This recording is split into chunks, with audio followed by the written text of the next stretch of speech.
you did a lot of ground game. You educated a lot of the vision that you were casting to solve a problem in oil and gas. And you were 4 years in before you got your first deal done?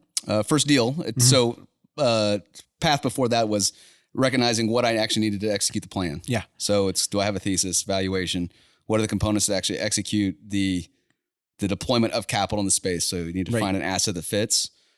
Two components are unique to my strategy. You also need risk capital, so equity as part of that. And then you needed this other function, which is trading and hedge management capital, which was another leg of the stool.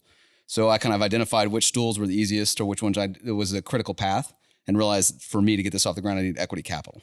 So first step was go out and raise equity capital with this thesis as a basis for funding. So you raised equity capital like any other E&P startup, and then use that equity base to then have a strong enough balance sheet to actually execute this trade.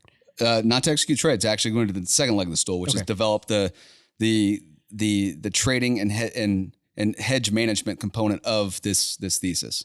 So we worked for another period about a year to educate a major trading firm to say, we have this physical asset that represents a series of physical options.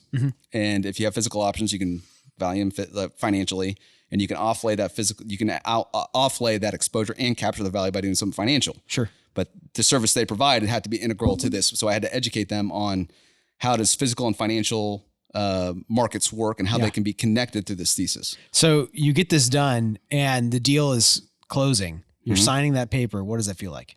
It feels really good. Until things don't feel good.